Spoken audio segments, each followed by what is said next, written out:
How to make a mixtape. Now, the making of a good compilation tape is a very subtle art, many do's and don'ts. First of all, you're using someone else's poetry to express how you feel. This is a delicate thing. You gotta kick it off with a killer, grab attention. Then you gotta take it up a notch. But you don't want to blow your wad, so then you gotta cool it off a notch. And there are a lot of rules. We're just a chill podcast now. It's chill. Talk about what we want when we want. I came up. This I got a podcast question all about. that I came up with. Hold on. I got to get my whole situation. I feel like I was underprepared. If you were left to your own devices, you know, like in like rules weren't a thing, what would be the food that you would kill yourself with? Like just eat so much of it, I explode. Yeah, like not that you'd explode, but it's like, oh, this is going to cause health problems, but I'll eat so much of it because I'm just going to give up. You know what? Any kind of sour candy, like it's been the bane of my existence, dude. Like I mean, I love food. Like I could name 20 different like dishes that I love, and I would be my last meal. Deviled eggs. But man, it doesn't matter what I eat afterwards. I crave sour candy, like to the point where I'm like, do I have some kind of mineral deficiency that sour candy? Like, dude, I always want sour candy. Is it Sour like Patch Kids, like sour keys, like just whatever. Do you fuck with those weird strips, the weird sour strips? Oh yeah, sour punch straws. They're so gross, dude. Any of it. The new Hi Chew makes like a sour version. Those are awesome. Okay, probably that because there's so much sugar in it. It wouldn't take me long to probably develop diabetes or something. The reason I ask is because I rushed home from work today to be ready for the podcast. I was hoping to get the lawn mowed before we started recording. Not the case. So I got to do it on my day off, which is lame. But I got home and I'm like, fuck, I'm hungry. I got to eat something. And I poured myself a bowl of cereal. And I was like, this is 15 servings. Like, dude, this is easy 15 servings of cereal. And that would be the food that I would kill myself with. Cereal's a good one because like you always feel like you want a little bit more. And a little bit more. Sure. Yeah. As I poured this like this television style bowl of cereal, I was like, this is like every movie from the 80s is like the older brother pours cereal into like a mixing bowl. Yep. Yeah. Totally. Like I feel like that happens in like 20 different movies. 3 glugs of a gallon of milk. Yeah, for sure. That would be my food that if I gave up, that I was like, it's just cereal every day. You got so many options. I got to show you this. Well, I have to first. I've always kind of been glad that for a long time I haven't had like a thing. And for listeners, I'm making air quotes right now. Like a thing that made people like buy me automatic gifts, and I'll explain what I mean. Okay. So like, you already know what I'm talking about, right? Like when I played soccer, every grandma buys you something. It's a soccer ball on it. Yeah, like, for sure. Yeah. Right. Like, and well, the podcast is my thing now. Like we both have things now, dude. That's really cute. Like we have a thing. So my mom sent me this in the mail. I can't wait to see we'll post this on social media. Donnie, you describe it, but we'll post on social media for people. So my mom sent me this in the mail. Yeah. Oh, it's big. It is. Wait a minute. Oh, did she have that custom made?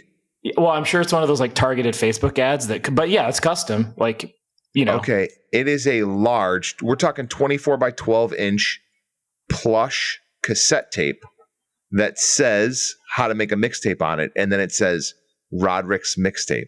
Yeah. Oh, speaking of custom gifts, I think all of the Mixies are owed a custom gift from you that I'm still fucking waiting for. Shit. Did you think I was going to forget? I honestly haven't forgotten. I got in over my head. I was like, I'm not just going to record like a TikTok style video. That's not my jam. So I had something better planned, and I have worked on it. And you're not wrong. And I'll tell you what, I've got time this weekend. I'll finish it this weekend. Okay. Thanks, Roderick's mom, for reminding me. Yeah, so thanks, Mom. I mean, it really is sweet, and I didn't mean to intro that in a disparaging way because it really is sweet, and it's actually really nice. Like adorable gift. It's pretty cool.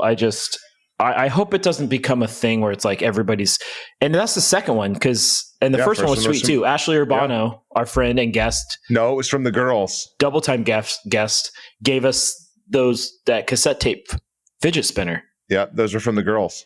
Which is pretty cool also. Yeah. I feel like that would have been a pretty clutch ticket redemption at Showbiz Pizza. Would have been the fidget spinner cassette tape. There was something. Oh, fucking it. Here's the other thing I had. My mom drove down to Southern Indiana today, and she's a mixie. She just enjoys hearing her little guys talk about music. Mm-hmm. And she listened to the Airplane episode. Mm-hmm. And she was like, I really liked that one. That was really nice. But she didn't make it to the end. She's like, I got here before I could finish it. And I'm like, okay, cool. And I remembered like the last few minutes is when we talk about how terrible my mom would be in the airport. That you used her as an example of people who don't know how to get through security. Right. So fingers crossed, she just goes on to the next episode and just forgets about that one. Well, she's going to hear this. We're talking about it now. She's going to be on an episode. But this is in the future. She gets really excited when she texts themes. Like she's like, have you ever done all girl groups? And I was like, no, Dr. PCF took care of that one for us. But we didn't actually do all girl groups, but she thinks that would be a good theme. I mean, that would be a good one. I've been listening to an all girl group, actually. One of the bands that our last guest, Sean, manages called La Luz. I've actually been listening to them all week now after checking them out. So that would be a good thing. You crushed the last episode with song snippets. I thought they were really, really good in the last episode. There's a lot of them.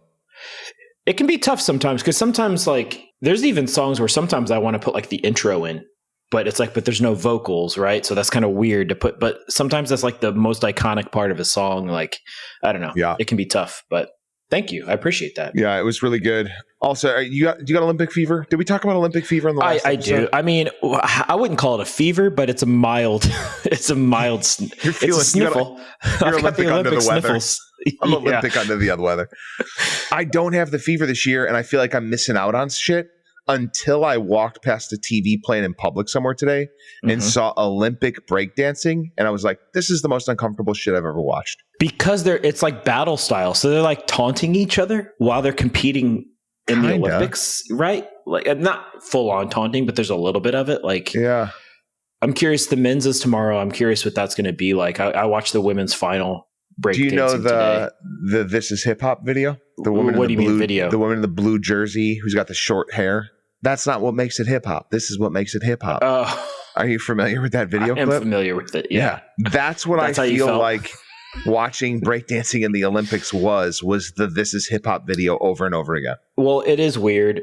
And skateboarding in the Olympics is still weird too. And the men's final was awesome, but it's still weird to watch. It's still weird to see it at the Olympics. And it's weird to hear like an Olympic NBC announcer talking about like Nolly and Fakey. Ryan Sheckler was an announcer for the Olympics. Like that's just weird. It's crazy to think that he was a baby when he first got into it, but I mean, good for him. Are you familiar with the World Games? No. Okay, so the World Games are the aspiring Olympic sports. And like sports that want to make it to the Olympics, it's almost like you do it at the World Games and then maybe it becomes an Olympic sport. Yep, totally. Okay. And some of them are awesome, but some of them are also just hysterical. Right. So you know what they should do? I'll let you name some because I'm curious, but what they should do is they should do like professional soccer does everywhere in the world except the US, and promotion relegation. Like the best sports get promoted to the Olympics and the worst Olympics sports get demoted down to the world. Like, I'm sorry for all those badminton players out there, but like badminton should not be an Olympic sport. I'm just sorry. It just I watch it and like, yeah, you're better than me for sure. But like at the same time, it still looks like you should be playing that behind like a camper with like somebody cooking s'mores next to a fire. Like it doesn't. But what about speed walking? Oh, absolutely not. That's an Olympic sport. Absolutely speed walking is an Olympic sport.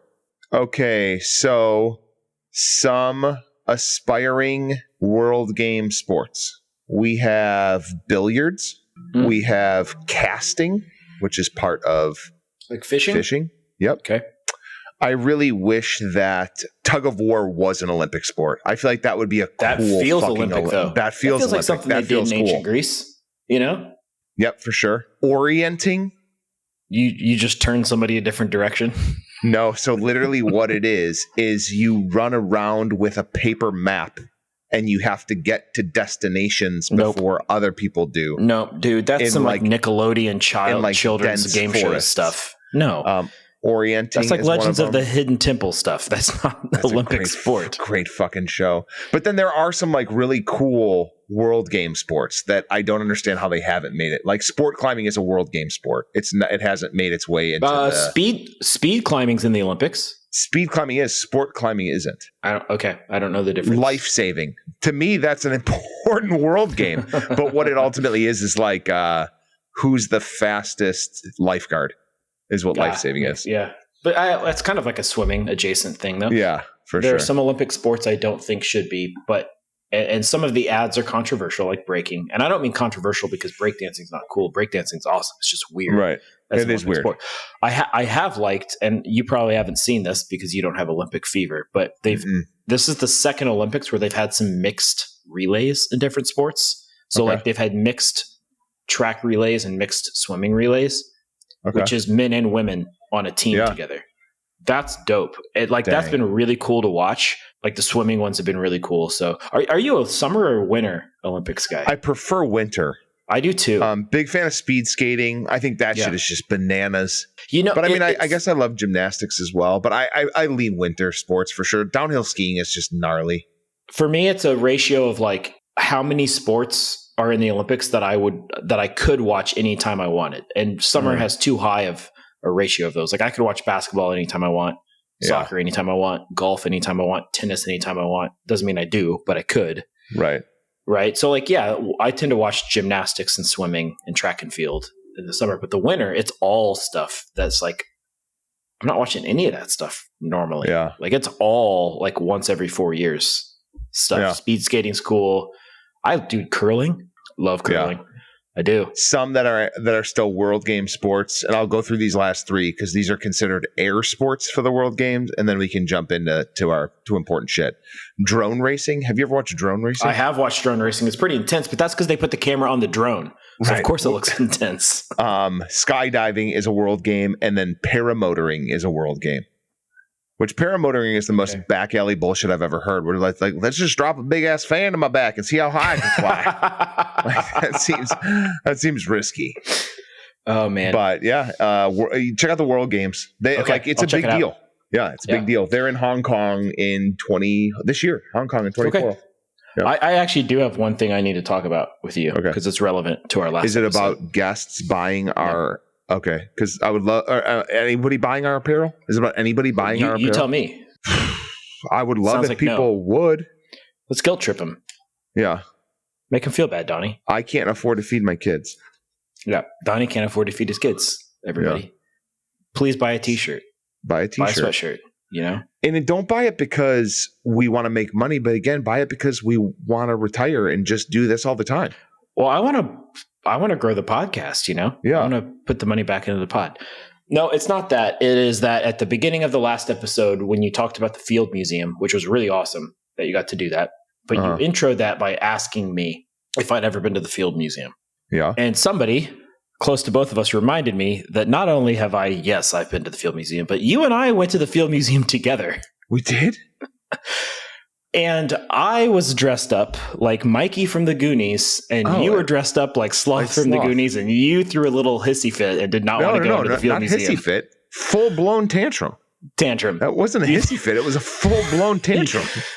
Don dressed up as Sloth from the Goonies. Yeah. Refusing to go into the Field Museum because he was dressed as Sloth from the Goonies. Fair.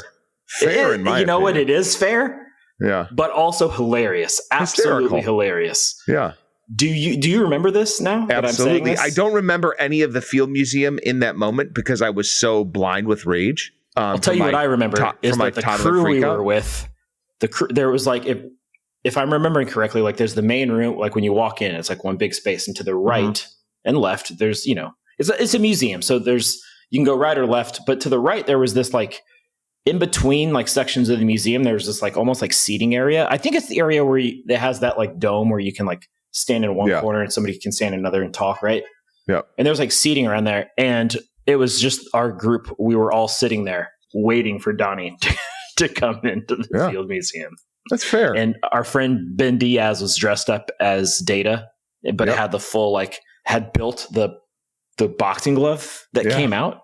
Sure. Like he went all in. Yeah. I'm not a fucking monkey here for anybody's entertainment. Don't dress me up and try and parade me around. Well, listen, I had a good time dressing up. Yeah, you were Mikey. What did you get to wear? A crew neck sweatshirt? Yes. And I will also say the person who had us dressing up, which again, I had a good time, but he got off easy because he was one-eyed Willie. So he literally just wore what he always wears and just put an eye patch on. Yeah. Whereas you got typecast as Sloth just because you're the biggest dude and you're bald. Like, honestly, cool? Donnie's big and bald, so he's Sloth. Isn't that so cool? Honestly, it's funny to me, though. It's funny, fantastic. Now. Yeah, it's great. So, yes, Donnie, I have been to the Field Museum with you, with the Goonies crew. Yeah. And I had totally forgotten about that, too. It wasn't just you. I'd forgotten until it was brought to my attention. Well, I'm glad I'm glad it was so memorable. Maybe do a better job without a stupid theme to the Field Museum. But called out. Shots fired. All right. Let's get a fucking guest on this and talk about a mixtape. Do this thing. Yeah. All right, how you want to do this? Okay, we'll say the official sticker sponsor of How to Make a Mixtape podcast is Little Gimmicks. Little Gimmicks stickers, pure quality, 100% vinyl stickers made by one big dummy in the Midwest. Mm-hmm. Great quality stickers, great quality customer service. If you need stickers, contact @Little Gimmicks on Instagram.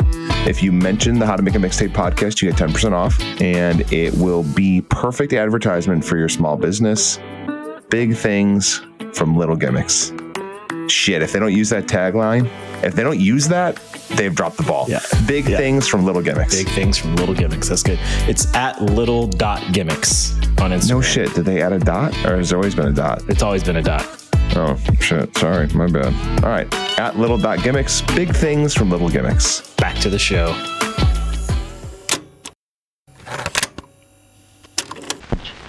How to make a mixtape.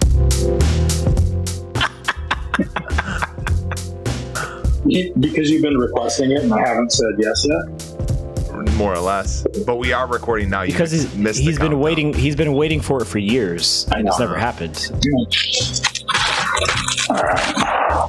It's so noisy. This is what happens when you get amateurs on a fucking professional podcast. This is How to Make a Mixtape podcast. Oh, God. Hey, guys. I think what it is that the mask makes your AirPods louder, so whisper so that it makes it not quite so loud. How are you? That's way better. Way better. That's so much better. Our guest today is Todd Morgan. It's Todd Morgan. I don't know. Do you have any credentials? I know you've hosted shows in your house. Tell us about that. Yeah. So years ago, I met Dave Bazan at one of his shows, Pedro the Lion thing, and he's always been just a cool cat from the area.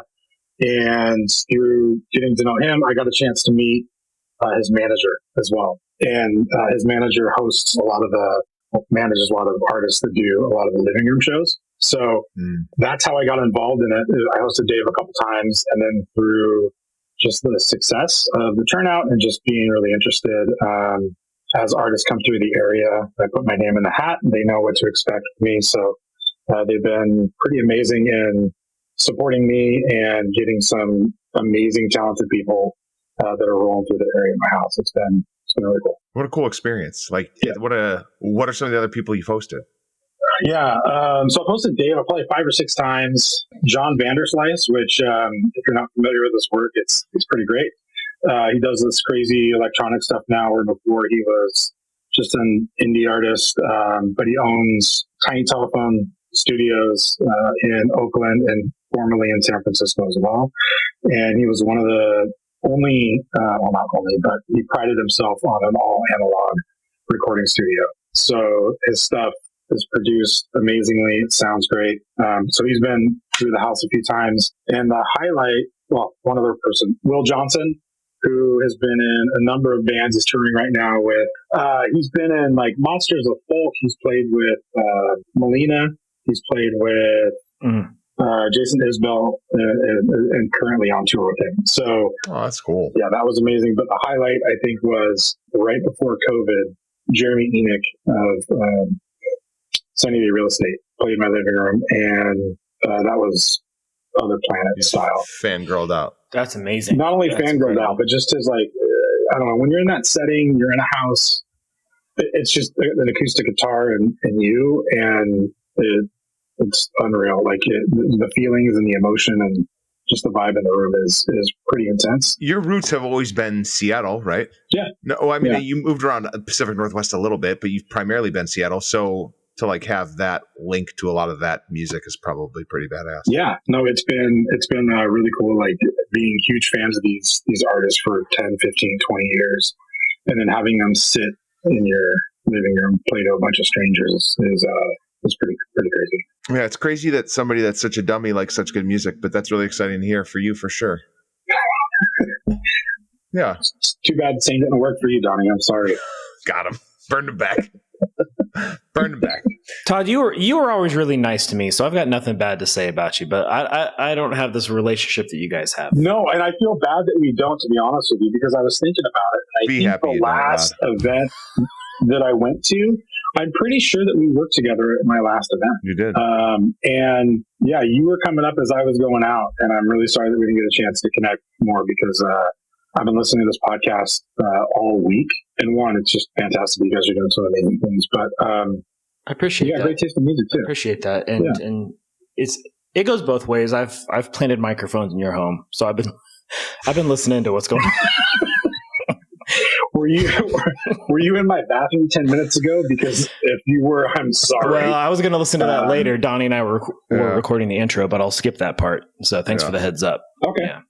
Yeah, whatever. This is a fun theme, Todd, that I'm kind of stoked. Like it was listed on the long list, and I think that your approach towards this one is really fun. So you delivered it to me as what? What is the theme for today's episode? Yeah, so I wanted to do like influential songs and artists of time periods growing up. Yeah. When I think about music and the power that it has on me and like the impact that it has and how, as cliche as it is, like the first band that I'm going to tell you about saved my life kind of a thing. I think back at times in my life and those are markers of, yes, very much so. But music has always been something where if I hear a song, I'm immediately transported to a place and time at a specific point. And I can see, feel, smell all the things. And that's one of the cool things that I feel about music is how like visceral it is. And so I wanted to look back on things like elementary, junior high, high school, and college, and what was the band or song within that the band's catalog that defines that for us. The soundtrack to your life. Yeah, so basically what you just said is what I should have said. Yeah, for sure. Instead of that 15-minute long dissertation. Soundtrack to your early life. Yeah, half our life. Yeah. What I liked about this theme, Todd, and you just explained it really well, but what's cool about it is it's not just like, here's an artist that represented that time in my life, but as I'm picking my song, I'm like, this artist or this genre defined this moment in my life, but I can't just pick like a song because the song itself might not necessarily like speak to it, right? Like I'm not going to pick some song that has, I don't want to give anything away, but has nothing to do with, so it's like a balance of like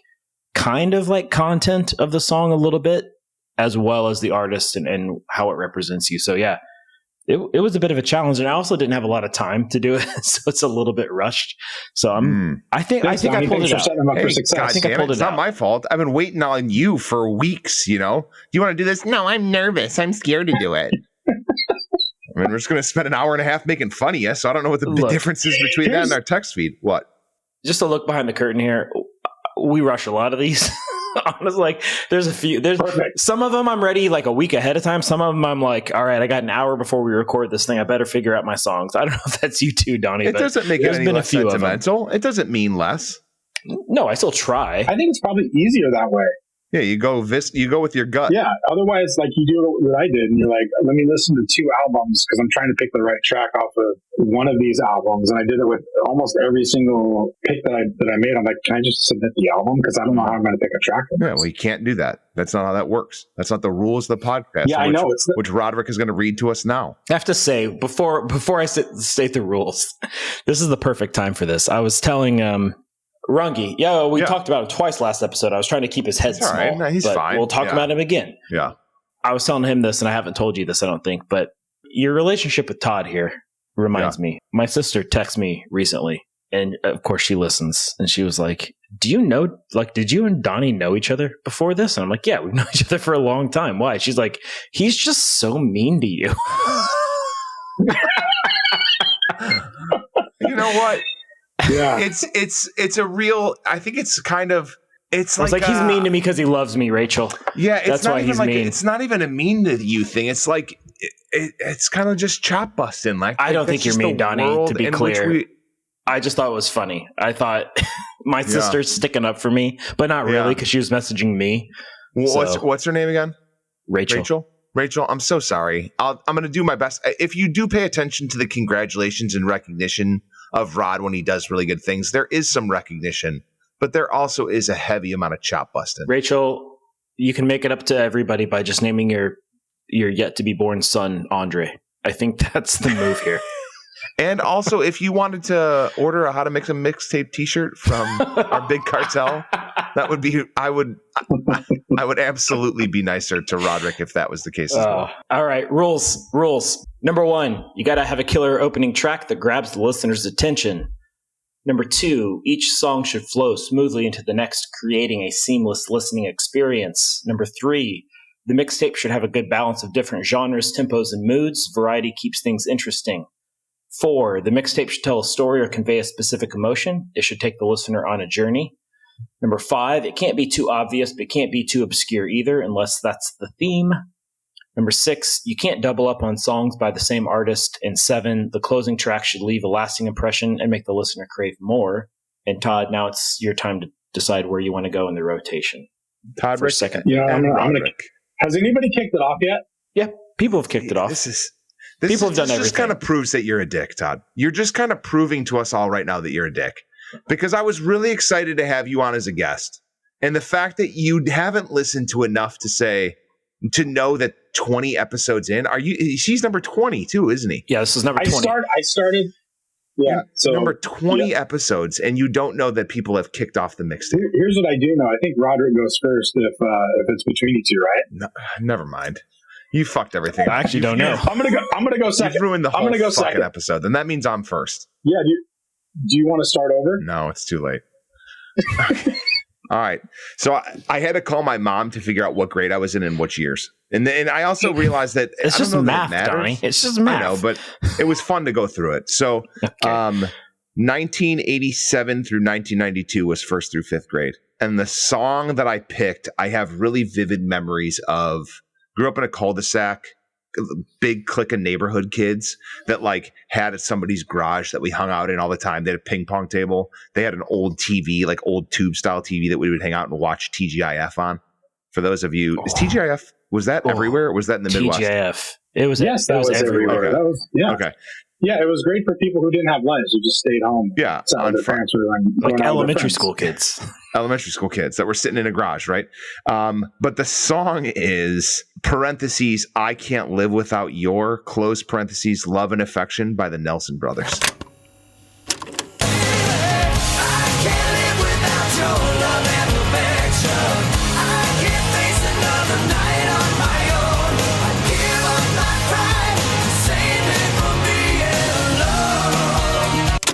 Which they are gorgeous young men with beautiful blonde flowing locks. And that is a great fucking power ballad. You've brought this song up before, but not as Have a pick. I really? Yeah. Well, you brought the Nelson Brothers up before. Yeah, this is where it So I knew they were in your life. Isn't it just Nelson? It is just Nelson, but it is two brothers. Okay. It's two identical twin brothers. It's not like the Super Mario Brothers. No, just Nelson. But it's a great fucking song. And I have memories of like hanging out with the neighborhood kids, listening to like local radio and this being the song that came on. And we were super excited about this one because it is like a little kid's fucking monster ballad. This is perfect for that genre of time where it was probably played on safe radio stations everywhere. You know, somebody's older sister definitely had the cassette of this.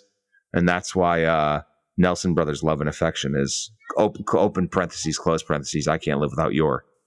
Year's 1990, so I would have been in 4th grade. So Donnie, like when you think about that song, like were you like in high school crushing on some girl, or like no? Goddamn it! Is it just the song? We just went over it, man. I was in 4th grade. What are you talking about? High school? How old do you think I am? You saw the music video and thought they were girls, and yeah. Or like, That's probably true too.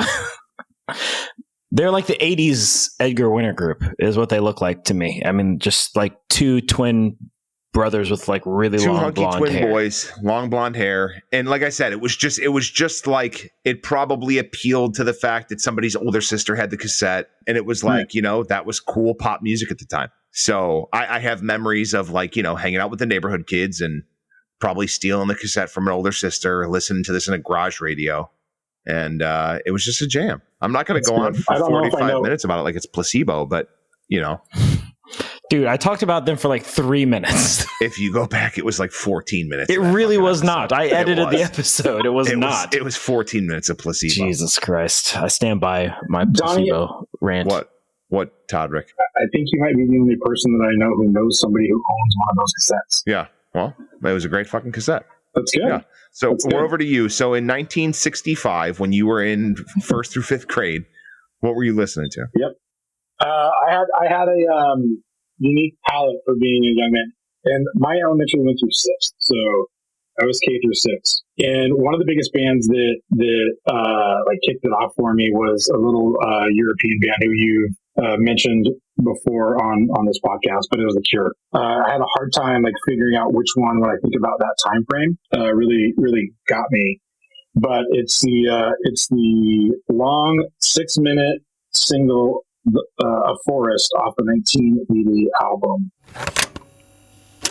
I hear her voice start to run into the trees, into the trees. So it is something that starts off smooth bass line. It's a long intro, and then it gets into it. And to this day, it takes me back to being 11 or 12 and skateboarding and hanging out with my friends and just having a good time. I never experienced anything like that with American music. So hearing The Cure was transformative for me. Yeah, that's a cool band to listen to at that age. Where did they come from for you? Was it like the radio, or like where did you collect The Cure from? Was there an older sibling, or So we know you weren't my, cool enough to find them on your own? Yeah, it was all through osmosis. Mm-hmm. So my one of my best friends growing up had an older brother who was like 7 years older, and he was really into The Cure. And I remember getting Kiss Me, Kiss Me, Kiss Me tape and listening to that for the first time. And that was kind of the kickoff. And then I went back in their catalog and just started with the early stuff and went, all the way through Kiss Me, Kiss Me, Kiss Me, which was the album at the time that was the new one. But yeah, it was through my best friend's friend. Best friend's older brother? Yeah, I'm sorry. Yeah, it's hard to keep track of it. your age for sure. I was trying to think if The Cure was a band I would have. I mean, I wasn't listening to them at that age, but I'm like, even if I had heard them at that age, would I have gotten it at all? And honestly, I probably wouldn't have. But this song, I could see it with this. I mean, it's upbeat. It's like got a really cool vibe to it. You must have just been cooler than me at this age, because I was not listening. Yeah, that's really cool. But I mean, you got to remember, there wasn't much cool. Todd, what are you doing? Why did you fuck up already, man? It just, my AirPods just connected to my phone for some reason. I'm sorry. You got louder. Is he so loud for you, Rod? This is going to be the best episode ever, right? It'll be an episode. All right, Todd, what were you skating? You said you were skating. Like, what were you skating?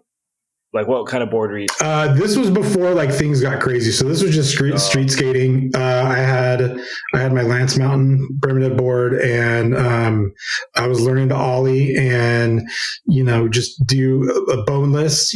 We were trying to do kick flips, like all of that stuff, but it was mainly, honestly, transportation more than anything, because this is mid 80s before things got really, really intense. But that was the thing, was you had your cassette, your Walkman, you'd go out for the day, you'd leave in the morning, and you'd come back at dark, and your parents didn't care where you were, but you're having fun just exploring.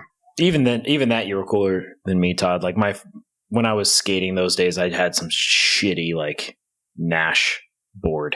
You know what I mean? That was my first board. It was a Nash. Yeah. I had two boards in elementary school. That one, and then I had a Hasoi. Those were, like, it was either the Bones Brigade or Hasoi were my two people growing up. Well, The Cure feels too cool, so I guess I'm just gonna go really fucking uncool here.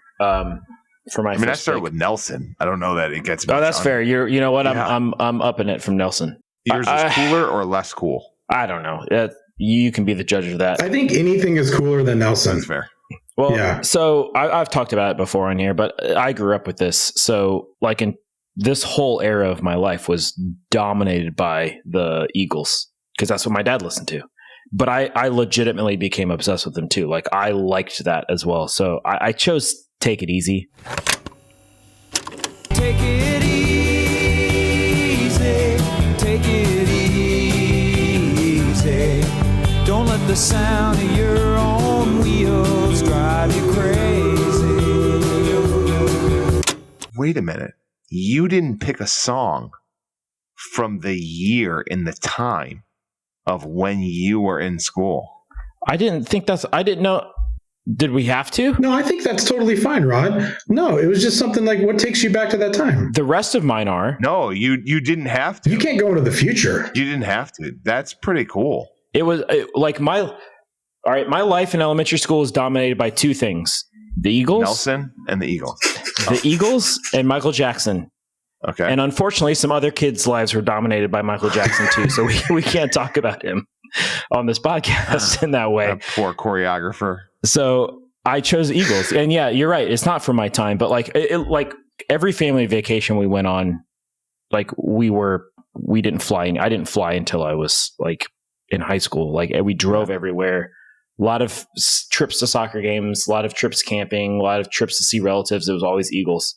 And if I got to pick what was playing in the van, I was picking the Eagles. So I don't know. Like it was all classic rock all the time in my household. And you know, I had some other shit too. Like, you know, I've talked about it. I think I talked about it on the first episode, Donnie. Like, you know, I was listening to some hip hop and stuff, like sneaking some Warren G or whatever, or like Crisscross. Like I remember going to friends' rooms and listening to Crisscross and stuff, but like, and so I was developing my own taste for sure, but like this just dominated my life and I was actually into it.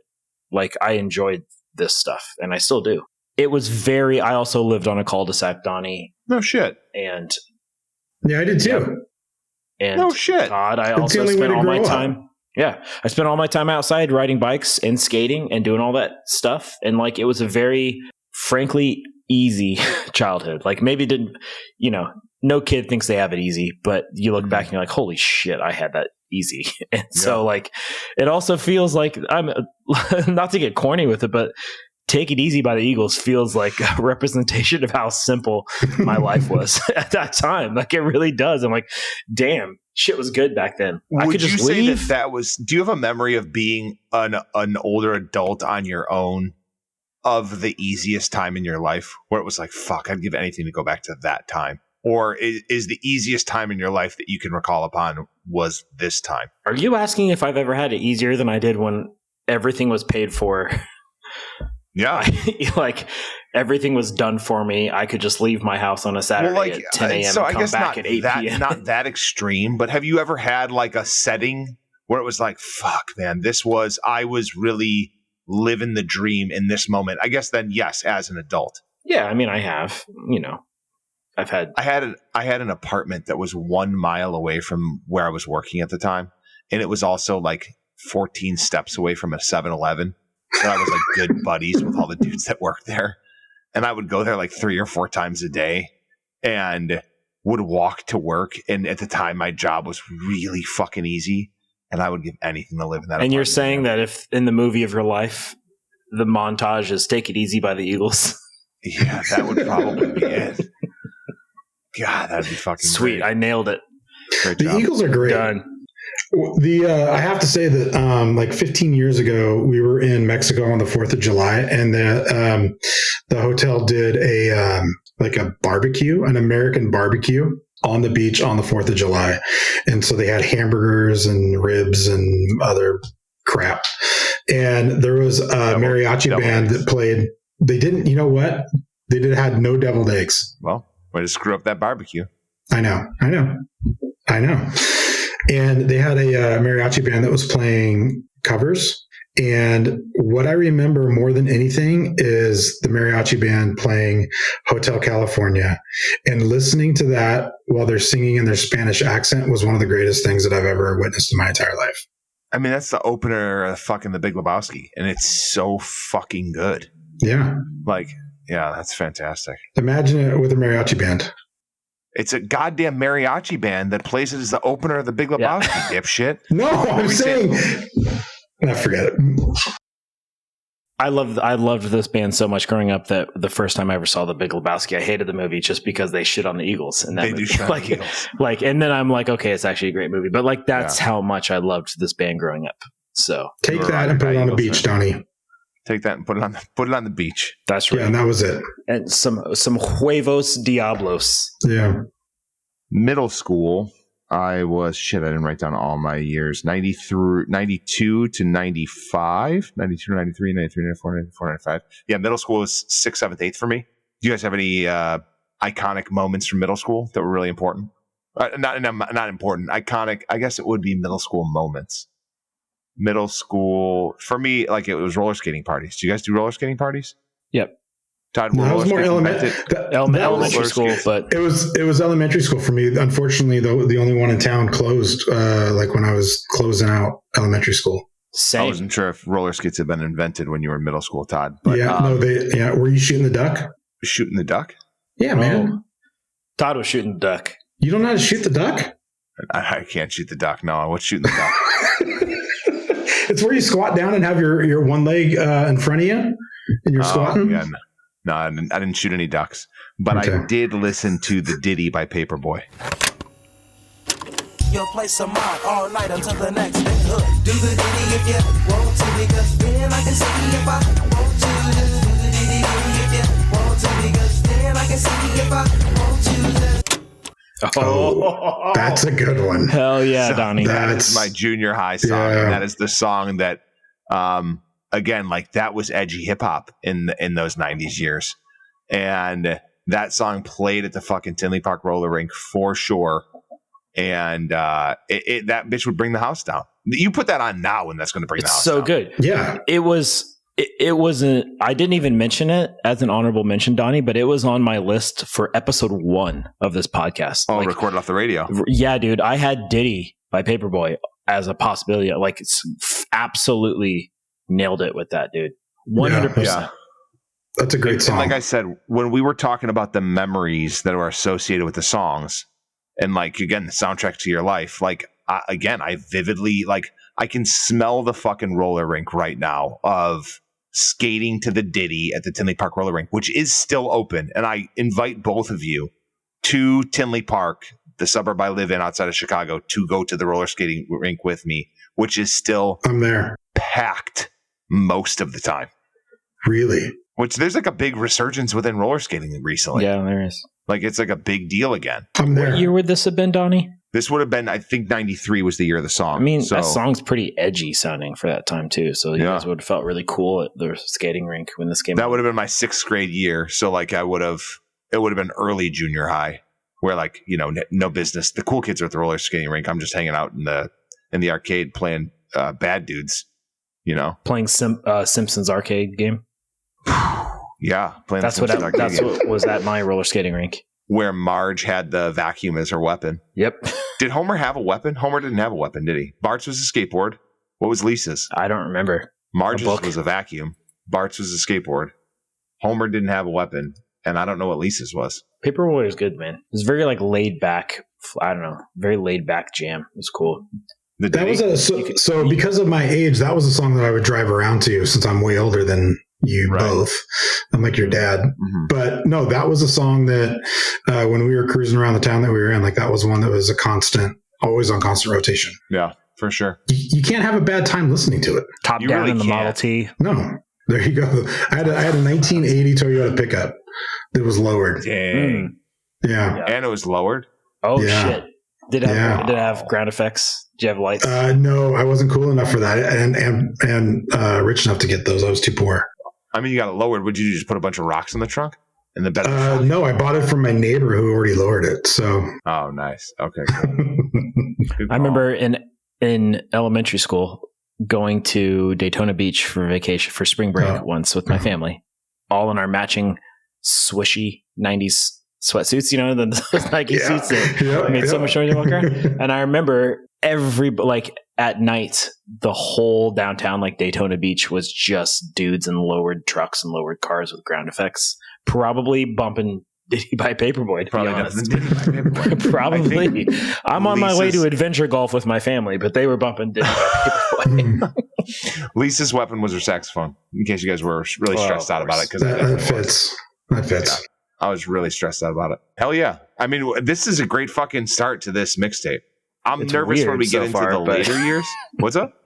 It's weird, but good. It's weird. The whole thing is going to be really weird. Like when I picked it, I was like, this isn't going to be fun to sequence. This is going to be very bipolar. So we'll see how we do. Well, it's your turn, Todd. Yeah, it's your turn, Todd. All right. So what I didn't say was with The Cure, that was the start of the depression.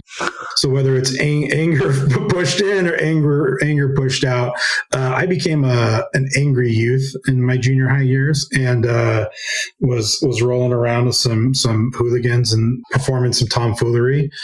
And I really got into hip hop. So while Paperboy was on one spectrum, there was a lot of social injustice and things that I started to become aware of, because again, this is the time of NWA. This is the time of Boys in the Hood movie. All of that stuff was around that time in the late 80s, early 90s. And do you feel like you could really relate to a lot of that? You know what's funny is no, but but it still resonated with me in some way. And I don't know why, other than the fact of this is the late 80s, early 90s. You don't have the internet to look things up and get knowledge. And I look to a lot of the bands that I grew up with as teaching me something. And the artists that I picked definitely taught me something. And it's something that I don't think, it's pretty safe to say none of you will have on your list ever. But there's a rapper out of San Francisco named Paris. Are you guys familiar with Paris? Nope. Okay. The song is The Devil Made Me Do It. 666 move quick but miss me when I came off involved in conscious. So don't ask why next time I start this.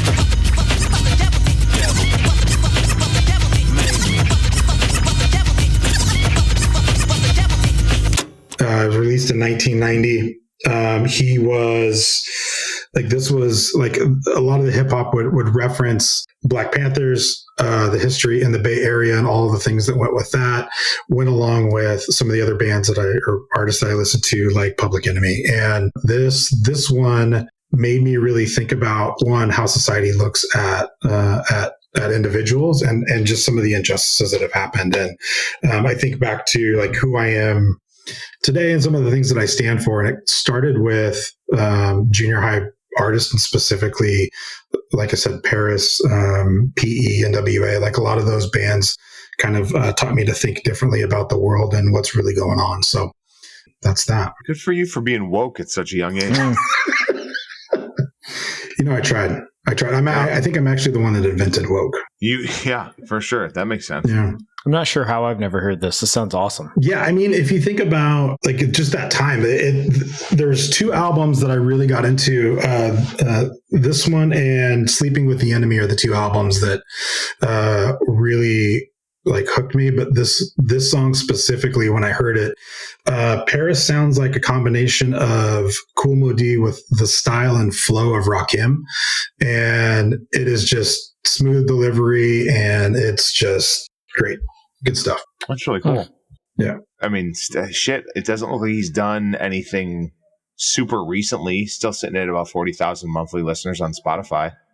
2020 was his last album, but still to be pumping music out now. And first shit came out in the early 90s. It's pretty amazing. It really is impressive that you got into that kind of stuff that early, because we all go through that time in our life, but not usually at that. I was not thinking as a freaking suburban white kid about other people's struggles at that age. It wasn't until later that I became painfully aware that people didn't have it as good as me, Yeah. Not at that age. Not everybody was out there taking it easy. Exactly. I don't know about you guys. I was the odd kid in school where I didn't have a group that I stuck with. Really? Yeah. Can you believe that? Never saw that one coming. No, I didn't. But seriously, I didn't have like a specific group. Like I had my close friends. They were always my close friends. Yeah. But there was also, I was open to anybody. So whether it was like all of the cliche groups, like the jocks and the skaters and whatever, the punks, like I didn't have like one that I like stuck with. And so there were a lot of kids that were starting to get involved in gangs at our school. And I was just as cool with them as I was with the other ones. And I think being a part of that is what like exposed me to some of these artists. And I remember a couple people specifically where we would every week or every month, we would exchange tapes of artists and things that we were into. And there's so many different like bands that or artists that you'll never hear of that I've never seen other than the cassette that was given to me. It was never produced as a CD. Do you still have the cassettes? Do you still have them? It's a bummer for me, man. So you don't still have them? You still have I moved out of my house and I went back to my parents' house when I moved back to Tacoma and bought a house, and they gave them all away. Damn, that sucks. My parents gave all of my, and here's the best part. They won't admit it. Like, I don't know what happened. I don't know what happened to him, but my brother had his Hot Wheel cars disappear too. So yeah, they were trying to do some shady shit on me. It's like when my parents sold my Ninja Turtle figures. Are you serious? Dang. I mean, in my bat cave. What? Shit. You don't get over those things. No, you hold on. Especially when you look at like how collectible those things are now. You're like, if I only had those today. People didn't collect stuff in the 90s though. Like, dude, they really didn't. Like, I don't remember collectibles being a thing. Collectibles then meant something different. Collectibles in the 90s or like late 80s was like Beanie Babies. You had like that hadn't started yet. Too. Collectibles meant like you had like athlete autographs and stuff. You know what I mean? Like that was collectibles. It wasn't until later where like clothing, action figures, tapes, CDs, that stuff was actually like collectible. Wasn't until later. So it would have been late 90s was like my first actual clock in, clock out job. Like I had a bunch of jobs when I was younger, but like my first paycheck job, I worked at a toy store called Zany Brainy. It was like a Midwestern toy store, but it was like smart kid toys as well as like dumb kid toys. So and you actually could find something you liked? Yeah, for sure. I played with a lot of dumb kid toys. Good one. And so they were on the forefront of the fucking Pokemon card craze. And I had a shit ton of Pokemon cards that would all be so fucking valuable now. And I think mom just let them go, like just in a move, just was like, pass, don't need the Pokemon cards. Parents just don't understand. Yeah. They don't. This is who I was in middle school. So we'll segue I love here. how funny you thought you were, Todd. Go ahead, Rod. What were you saying? No, this brings a few conversations together, but this is how cool I was in middle school and where I lived and how segmented we were. The closest skate shop to me was like probably like a 30-minute drive from my house. And they weren't really a skate shop. They sold Pokemon cards, Magic the Gathering cards, Dungeons and Dragons stuff, Pogs. It's where I got my Pogs. Hell yeah. All my Pogs. And then they were a skate shop too, right? So like, they sold like, I mean, all I remember was they sold hookups because I was a, 13-year-old kid. You were a 13-year-old boy. So yeah, exactly. Hookups was the brand. I get it. So that brings all the things, because the only place I could get a board was the same place I got my Magic the Gathering cards. So did you play Magic the Gathering? Yeah, I absolutely did at that age. Did you? Yep. Do you still? No. Oh. No. Another thing I wish I kept though. I wish I had those cards. No, I don't. I never played Magic the Gathering. Got rid of those forever ago. But middle school for me was a weird time musically. I was like discovering a lot of my own musical tastes, as we all probably are. But I had gotten into punk a bit, like mainstream punk, like Offspring, that stuff. I'd gotten into Green Day a bit. And then when I was in 6th grade, Green Day put Insomniac out. So Geek Stink Breath for me. I'm on a roll, no self-control, blowing a same whip, and the better meal. I don't know what I want, and that's all that I've got. And I'm taking scabs off my face. I love that album. It's my favorite Green Day album because of the age. It came out when I was developing my own music taste, and it was a good mix of like alt rock. It was like a little darker and heavier than Dookie. Yeah, that's crazy to hear that it's not Dookie. That's surprising. But yeah, I mean, I love Dookie, and I had Dookie first. I got Dookie just like every other kid in the US got. Like that album sold a million, and that was like Offspring, Smash, Green Day, Dookie. That like I had both of those, and I, just like everybody. But this one felt like, oh, I'm actually a fan. You know what I mean? It was like I was there for Insomniac coming out. Like I was waiting for it to come out. I was ready for it. I obsessed over it. I looked like the cover for that is that really crazy like collage, and the CD booklet unfolded in like a poster. Yeah. And I remember like looking over all the artwork for like any hidden fucking like messages from the band. Like I don't know what I was looking for.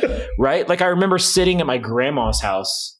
I legit have this memory. WWF like Monday Night Raw on the TV, but I just got my Green Day Insomniac CD, and I had my Discman, and I'm reading the lyrics along with every fucking song. Like I'm just like in it. I am totally in it. So yeah. And what was was Geek Stink Breath? Oh no, Brain Stew was the big. Brain Stew was the single. Brain Stew was the big one. Geek Stink Breath was a single, I think. Yeah, there's a few. And I could have gone with a few songs on this record. Like a lot of this album is like, and I don't mean to take any. I'm not trying to like speak to Billy Joe's experience here, but a lot of this album feels like white suburban alienation and rebellion, which is where I was. It was like, are you really having that hard of a time? Or do you just feel like you are because you're in that age where you're rebelling and it feels like nobody understands you. And so this album really kind of spoke to me. I was like, yeah, fuck yeah. Like I get this. Like everything sucks. Nobody gets me, whatever, like fucking bad acne, like just makes sense. Trying to figure my shit out, and I love this record, and this song kind of speaks to that. So, the release dates between Insomniac and Dookie are, it's within a year, isn't it?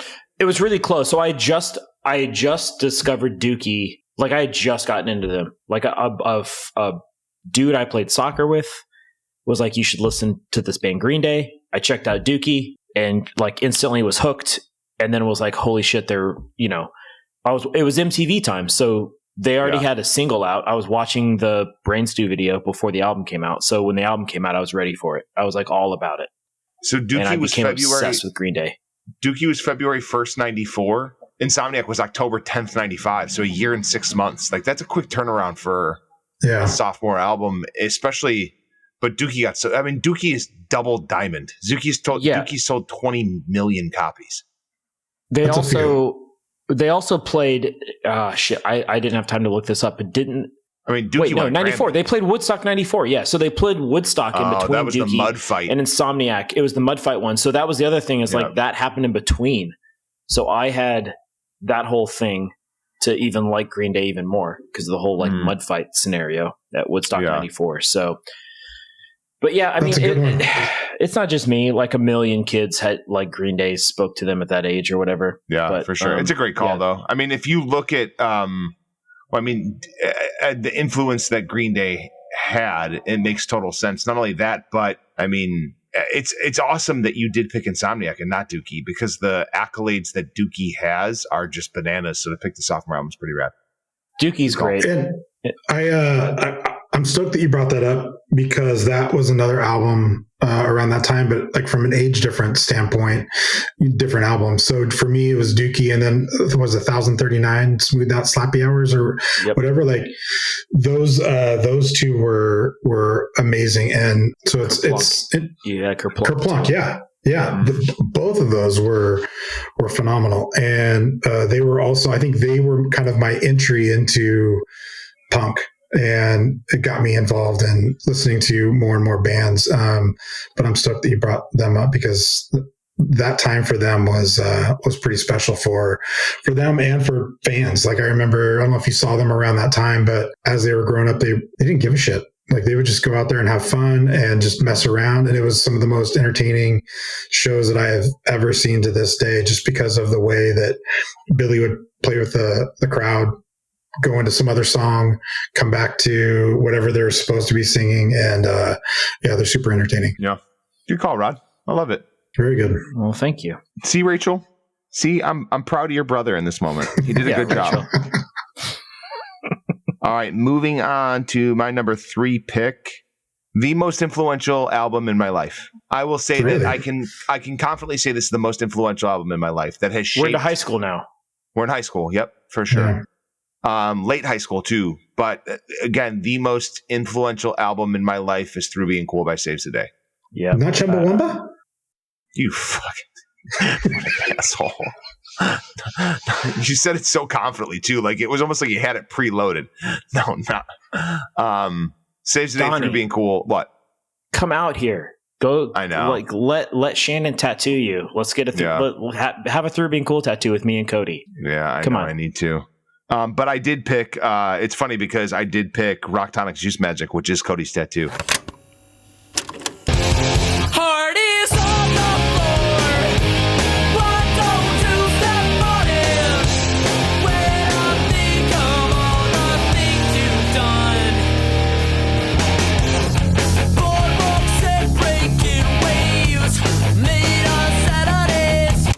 Which is Cody's tattoo. Yeah, but Damn. It is. This is the most influential album that shaped late high school, what the rest of the music I listened to moving forward would look like. And as I started to do some research about this album, and like everyone that mentions Can't Slow Down and Through Being Cool as their influences for what they did and kind of how they approached their music based on those albums. It's fascinating how many bands have referenced Through Being Cool and Can't Slow Down as major musical influences that led to the sound that they now have, which is pretty amazing. So Saves the Day, Through Being Cool, and then the song again is Rock Tonic Juice Magic, which is my favorite of, I don't know if it's my favorite Saves the Day song, but it's my favorite off that album. Yeah, I just, again, when we talk about memories, I was in a shitty band at the time. We were on tour. We were playing like St. Louis, Missouri. And again, I just remember being in a shitty van and like this album ends and it starts over and you just let it play again. It's a desert island album where like, I'm not mad when it's over because I know it's going to start again, where it's like, all right, I've had enough of whatever this was. For whatever reason, this album is just not one of those for me. So good choice, Donnie.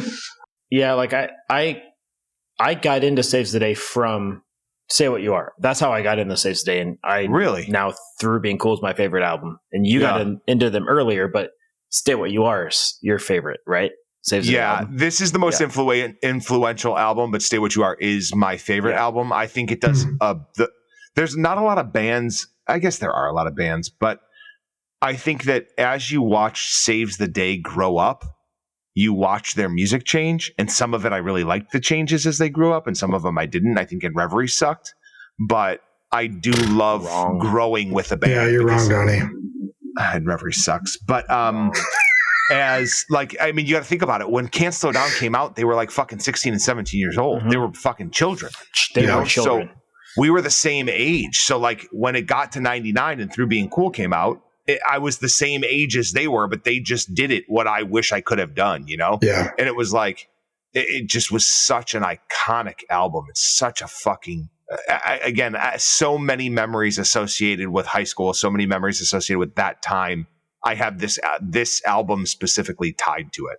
I'm glad you brought them up because obviously they're important to me too. I don't have them on my list, but when people talk about influential punk, they talk about like the big ones. Like I just brought up Green Day, for example. But right.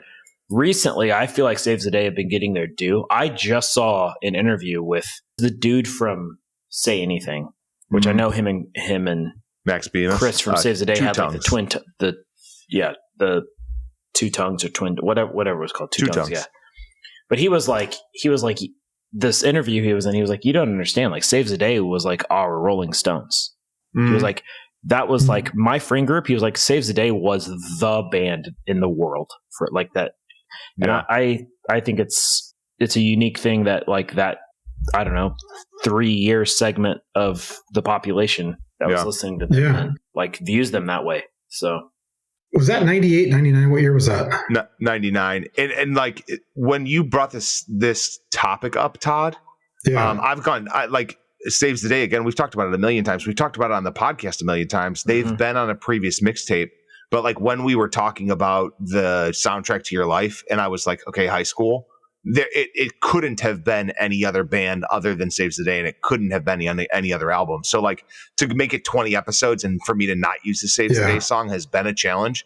But when you brought this theme up, it was like, yeah, it absolutely has to be. So it was a perfect theme for this for sure.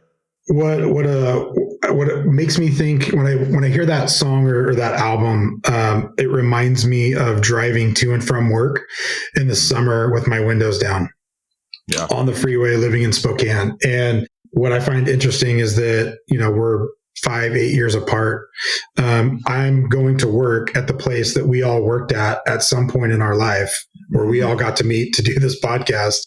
But I'm listening to it driving back from work. You're listening to it doing your thing. And it's just a totally different time, but still the same impact. So that's cool. Yeah. I would also just like to say, we've talked about Saves the Day a lot on this podcast, Donnie, like directly and indirectly. And we've never talked about lyrical content, and we don't have to get into a big discussion about it. But one of the things that's unique about them and has always made me love that band is how visceral and graphic and visual his lyrics are. And this song's a great example of that. And how dark they are, but without sounding dark. Like the band doesn't sound dark. The happiest music you'll ever hear. But holy shit, are his lyrics dark and visceral. Like they read like a horror movie.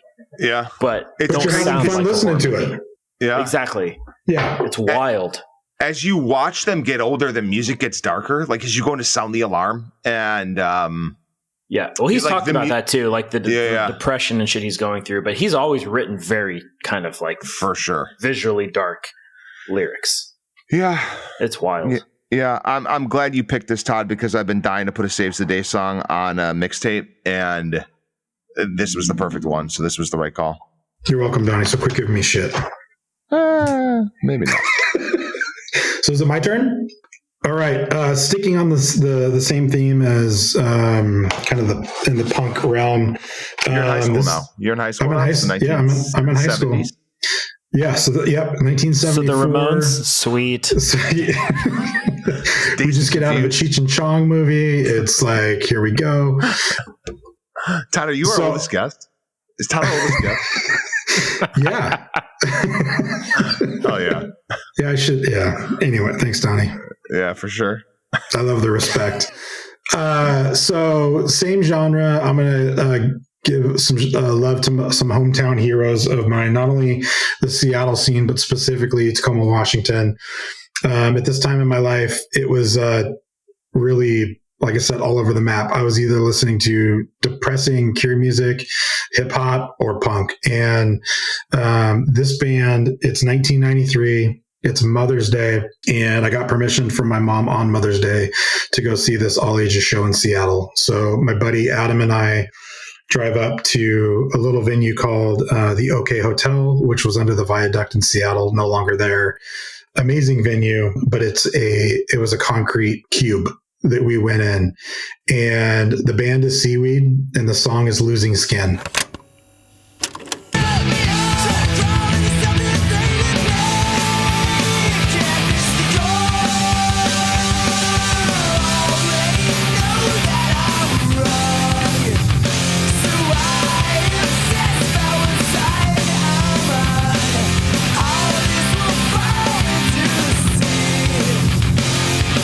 And this was the first concert that I went to by myself with a friend. Every other one I was, taken by a brother or family member, but this was the first one that we were able to drive to Seattle, being 16 and just having our driver's license. And the energy of this band live was something that I still have yet to see anyone do. And it was so loud that my ears were ringing for 4 days. And it was like the happiest time of my life. Like when I could hear my ears ringing, it reminded me of why, and it takes me back to the show. And Seaweed is still one of my all-time favorite bands because of just the sets they put on, the energy that they brought, and just the music that they had. And this is one of those bands too that when you look back, not a lot of people know about them, but yet they influenced a lot of upcoming artists that refer back to them. And not only that, but they unfortunately were part of the whole grunge wave that took place where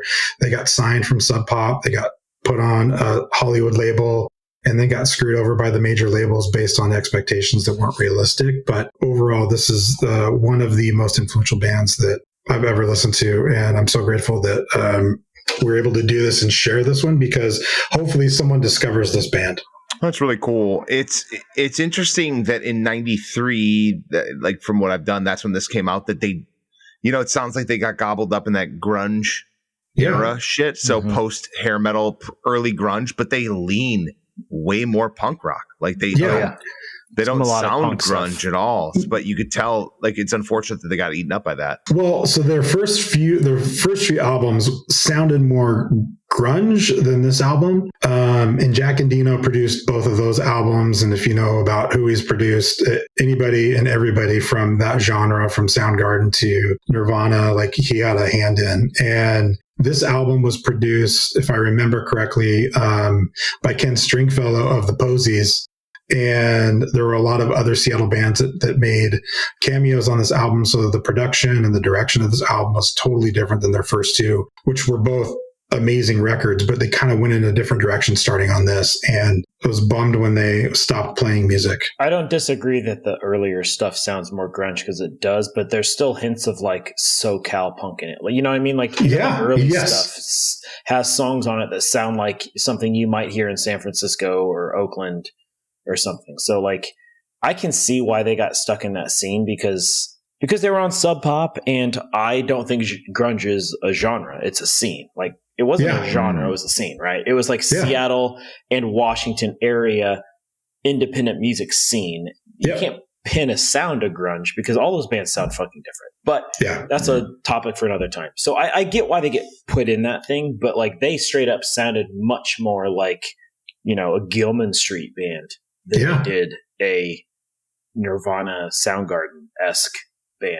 I know of Seaweed. I never got deep into Seaweed, but maybe I should, because if you're looking for newer music to listen to, Aaron, the singer, put out a new album in the last year with the former guitarist and bassist from a couple other bands, Snapcase, and I can't remember the other one, and then the old drummer from Minus the Bear, and Ghostwork is the album. You should check it out, because it's what's the band? It's great.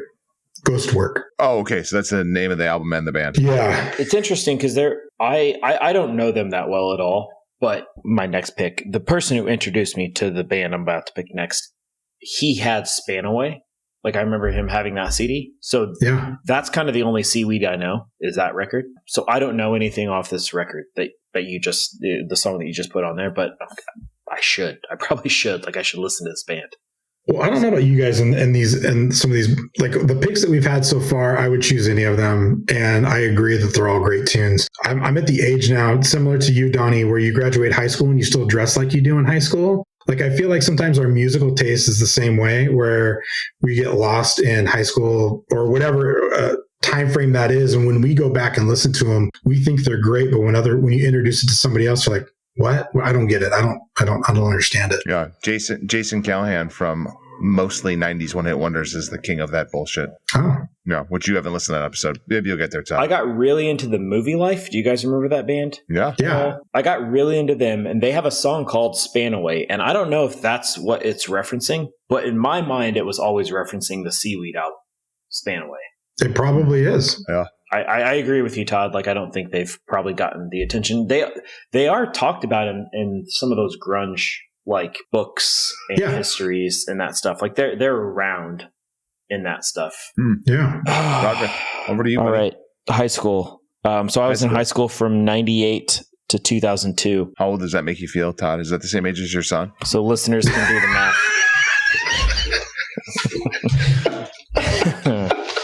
Rod, you want to call Todd dad? No, I don't. I really don't. Okay. So most of high school is punk rock for me, but so is middle school and so is college. Like, so I'm not going to pick punk, because I was listening to a lot of weird shit in high school too. Like, high school was very like, I was taking it all in. Yeah. As I think a lot of people are. Totally. Yeah. Johnny does. So This band specifically, two things that I probably shouldn't admit on this podcast, but Todd, you picked a good theme here, so it merits some transparency. Merits confessions. Yeah. The album this song was on is responsible for me meeting my high school girlfriend that I had for 6 years, who was a big part of my life and ended up being a horrible thing. Well, obviously it was longer than high school and it was a horrible thing in the end, but a big part of my life. Way to go, Todd. This was also my entrance. Yeah, way to go, Todd. My parents are therapy session about that too. Yeah. This is a therapy This was session. also my entrance music for when I was a part of in high school, extreme trampoline wrestling, which I have. Is that like Greco-Roman style on a? I have trampoline? It was no Greco-Roman. Are you serious right now, Todd? Was there oil used? Absolutely not. There were slams through tables and folding chairs to the back and things like this. I have VHS tapes that nobody will ever see, but this was my entrance music, and it's "Breathe" by The Prodigy.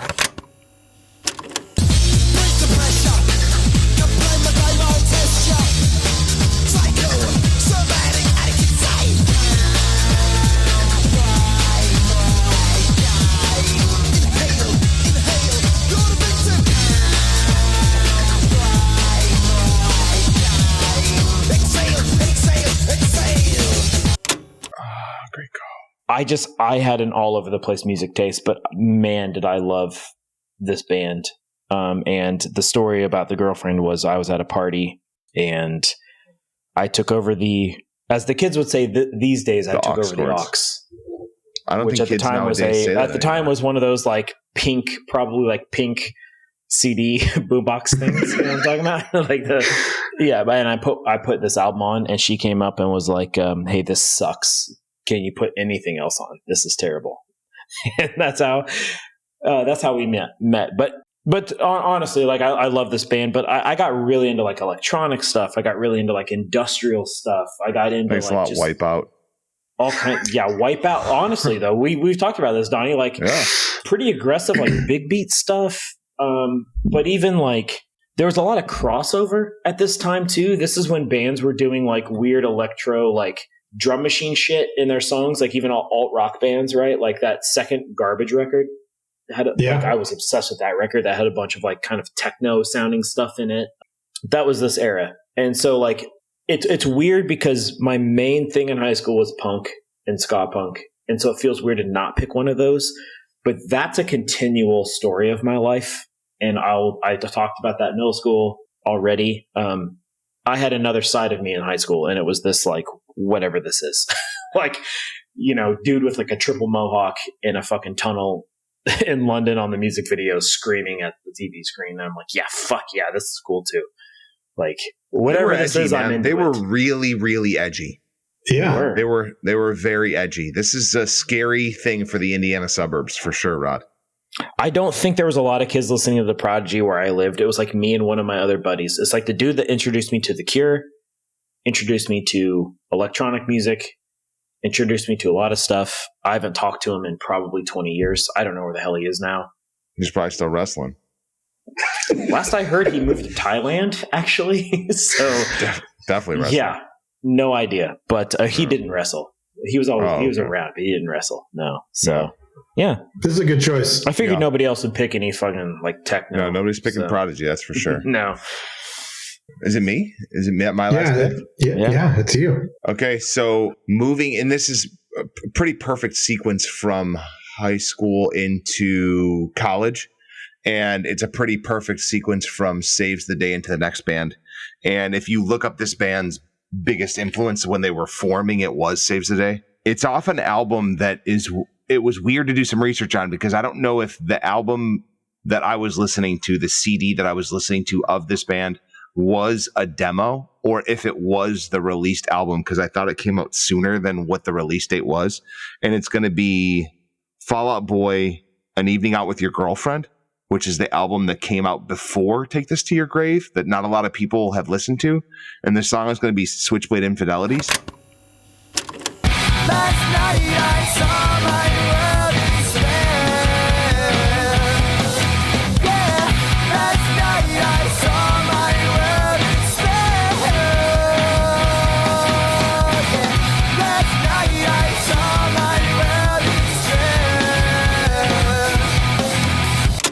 And it is like, it's a pretty raw Fall Out Boy, where it was like they had potential to stay pretty cool. They didn't, but they had potential to stay pretty cool with this sound, because it was like what you would think would be a band that listened to a lot of Saves the Day would listen to. Yeah. But it wasn't, for whatever reason. Like, as the next wave happened, they did this An Evening Out with Your Girlfriend, and then Take This to Your Grave was next. And that one was pretty good.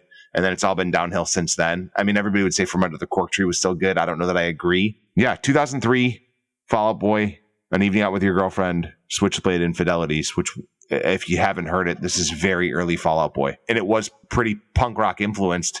I mean, Pete Wentz, when he joined Fall Out Boy, was in a band, I think he was in Archangelus at the time, which was a crazy, like screamo band, like metalcore band. I think it was Archangelus. So like, you can see that there is like a little bit of like, it's a little bit more aggro in that first album. But yeah, I mean, it again, that, like, it was the transition from Saves the Day was this, plus they were from Chicago, so that was a big deal. I never got into them. I don't know. Yeah. I think I missed the boat on them, whether it's because I'm 50 years older than you or what, but I missed it completely. What about you, Rod? It makes sense. So they weren't like, I mean, Pete Wentz had that label that signed Lifetime when Lifetime reunited, who basically completely influenced those early Saves the Day records. So that's a really kind of cool full circle thing. You know what I mean, Donnie? Like, you're referencing that makes a lot of sense. Like, because they were influenced by all that stuff. I wasn't hugely into Fall Out Boy either, but the reason I just ran out of the room and came back is because I went down a weird rabbit hole the other day of I went to the Wayback Machine website and like looked up my old band's websites and shit, which I found a bunch of message boards that I forgot existed, all this shit. But anyway, I found our show schedule from 2003, Donnie.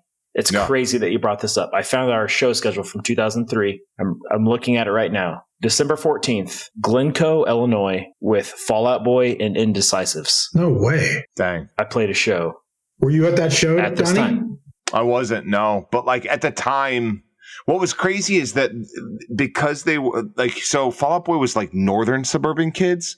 So if you had friends in the northern suburbs that were in the music scene around Chicago, everybody kind of knew everybody at the time. And like, fast forward a few years, a bunch of like the western suburb kids that I knew really well ended up touring with Fall Out Boy as like bus van drivers and merch guys. And like, then the paths between them and Rise Against, which we talked about on the last episode, started to cross. And it was just it was a crazy time where like those bands were just around all the time. And then Fall Out Boy did catch that big wave after this album. And it was like, oh shit, like this just completely changed. And it was pretty huge. Arma Angelus is the name of Pete Wentz's band before Fall Out Boy. That is pretty brutal. They're from Wilmette. Where is that in comparison to Glencoe? I think they're pretty close to each other. I think they're both northern suburbs. What's funny is what I remember about this show is not playing with Fall Out Boy.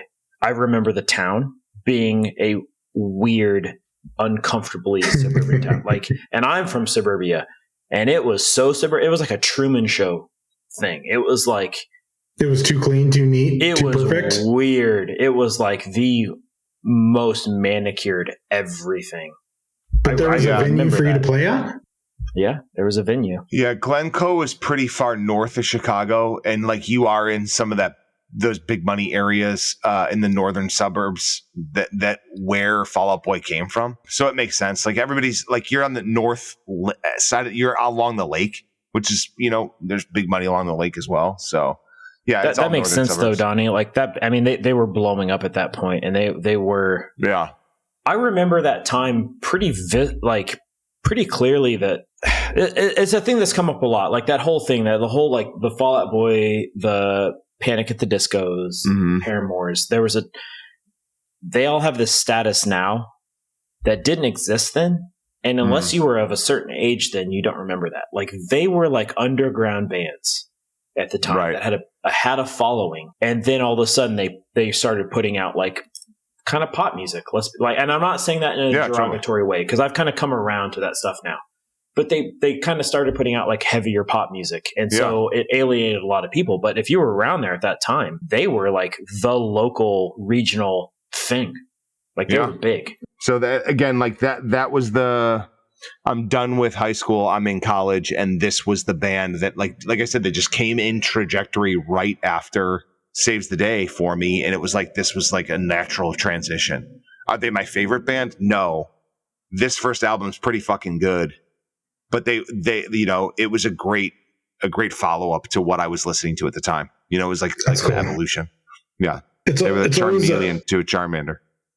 It's always cool when you find a band that like continues on with either a feel or style that you like, and you're searching for it, and there's one that just kind of fills that void that you're looking for. And sounds like that did that for you. That's good. Yeah. Does that mean it's me? That is you. It does. It's also your last pick. Thanks. I don't know if your memory is going in your old age. Yeah, so that album that you just mentioned was in 2003. The album that I'm going to bring up was released in 1998. Again, we've established that you're old, Todd. Yep. So I don't know about you guys. I don't know if you were big Jawbreaker fans, but I was. And this was, again, pre-internet. And my brother-in-law somehow discovered that Blake started a new band called Jets to Brazil, and totally different feel from anything that Jawbreaker did. But as soon as I heard it, I fell in love with this album. And when I think about living in Spokane, burning CDs on our cool desktop that we had from Gateway, where we went into the store and cow theme, and we bought this computer. You got the cow box? Yeah, the cow just box. like in the commercials? Yeah. He burned a copy for me before I was able to find it. People of a certain age will not understand why we're talking about cows right now. No, they have zero clue. One of the coolest concepts for a store. I'm just going to say that. Like, if I'm buying a computer, I want farm animals, right? Like, you're thinking farmland. You're thinking I want the most modern, up to date technology possible. I want to buy it from a store that advertises with large green pastures and cows. Yeah. It just makes sense. Obviously. So the album is Orange Rhyming Dictionary, and I was listening to it again, like with every other pick that I did, is like, how am I going to select one song off of this album? Because all of the songs are fantastic. And similar to talking about Saves the Day, about heavy lyrics with music that's just fun to listen to. The song is King Medicine. Cut the heart out from your chest. Now they'll come for that as well. Tell me how you do that crazy trick where you walk around asleep. Save it for your doctor friend, the one who keeps you under lock and key. It's, in my opinion, about a song about a friend who's suffering with addiction and just some of the stuff that he's dealing with. Some of the lyrics and the way that Blake wrote some of these are pretty amazing. There's a line in the song that says, "Now you're selling off the house so you can buy the farm." And I just love the fact that it's somebody who's getting rid of all of his items to get his next fix, but ultimately what he's going to do is die. Like, but says it in a way that's all joyful and happy. It's just a well-written album, and great from start to finish. And that is my track, King Medicine. I have a controversial opinion about Just to Brazil, which is... Ooh, I'm intrigued.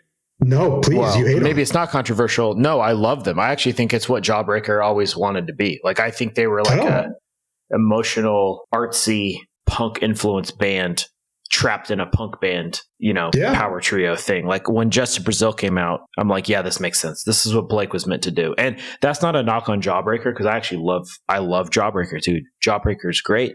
They don't get enough. Well, they get talked about a lot now. Maybe at the time they didn't. I don't know. Man, one of the best kind of second iterations of an artist ever is Blake going to forming this band or joining this band or whatever. Like, great album. This album is incredible. It doesn't happen very often where the singer or the band breaks up, the singer starts a new one and it works. And especially like vocally, it is far removed from Jawbreaker, where I wouldn't consider him a great singer, but he's one of those singers that's a bad singer that sounds really great, in my opinion, where maybe he's not bad, but it's not like your traditional great vocalist. And I always think of him with an English accent when he sings. Have you ever paid attention to that? You A little bit. He's got that Green Day, like fake British accent thing. Mm-hmm, mm-hmm.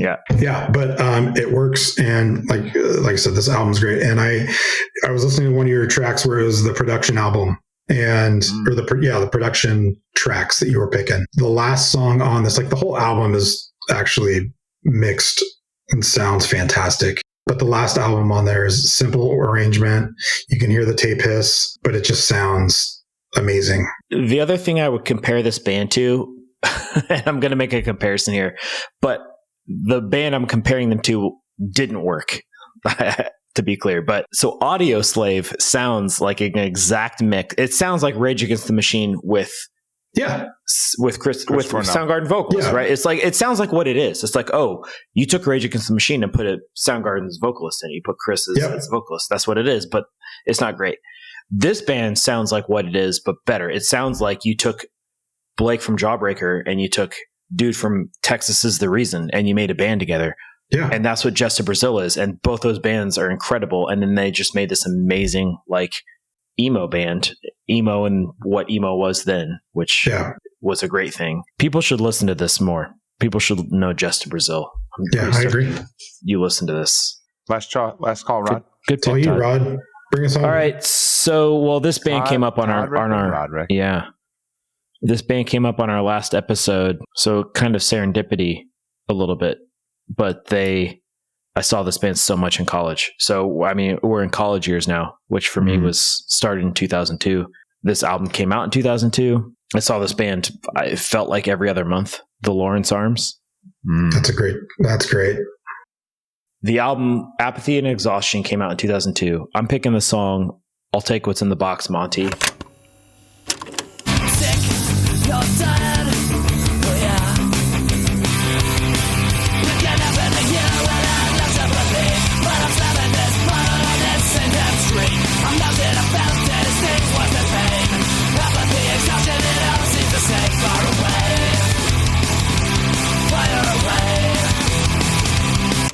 You could pick any song off this album. This whole album, top to bottom's good. You know, they do that Alkaline Trio thing, Donnie, where they kind of sing their own songs a little bit, right? So they've got two different singers. Gives you kind of very different vibes, song to song. I actually struggled with which song do I pick. Brendan's songs are more gruff. They're about drinking a lot. They're right, like they're that stuff.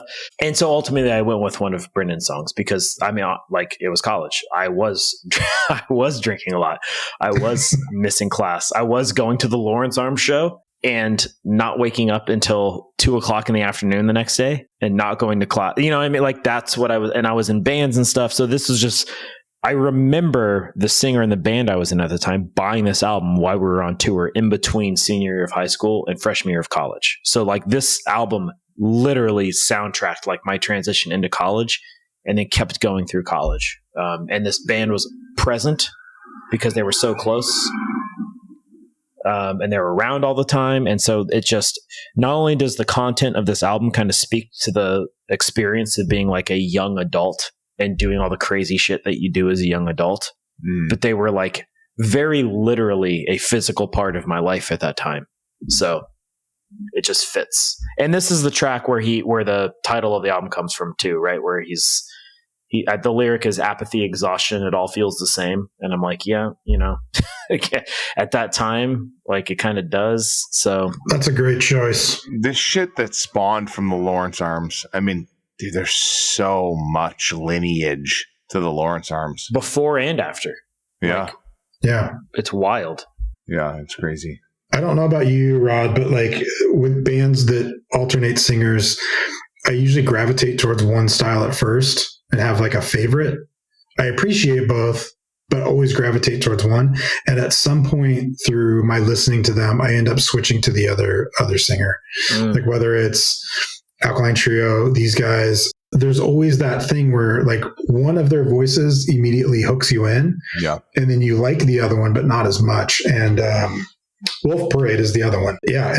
This is a great example of like two very different vocal styles, both equally as impactful and effective. And this is a great album. Yeah, Chris's songs, you know what's weird too is like emo's become such a fucking word now, right? Like I don't remember anybody ever even hinting at the Lawrence Arms being emo. They were always just a punk band.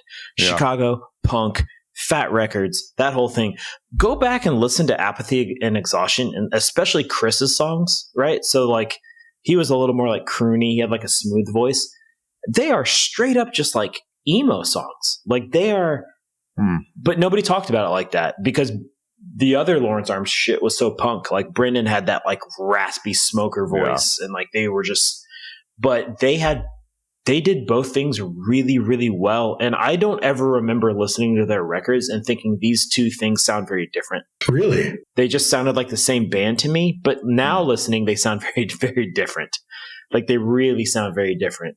Not that I didn't think the voices sounded different. Like you can't not think they sound different. But like it never felt like a different band to me. But it almost sounds like two bands in one now when you listen back. And they had a real run starting with this album, like Apathy, then The Greatest Story Ever Told, and then the B-side album Cocktails and Dreams is actually really good, and then Oh Calcutta was really good. So like from 2002 to 2006, they put out a bunch of great shit. They also had solo stuff, like Chris had Sundowner, Brendan Kelly had his stuff. I forget what it was called. They had the Falcon too, which we talked about in the last episode. Falcon's Donnie, fucking awesome, man. Underrated. That band great. Was just underrated, or like just kind of. Maybe they weren't underrated, but maybe they just weren't around long. I don't know. But anyway, this album was like this great mix of just Midwest punk and with like lyrical content that spoke to like an adult who was in a state of perpetual youth and trying to deal with that shit, which is kind of what you are in college. You're technically an adult, but you're not prepared for that shit yet. Yeah. So or Todd right now. Yeah. Yeah. Pushing 50. Oof. So there we go. Yeah. Cool.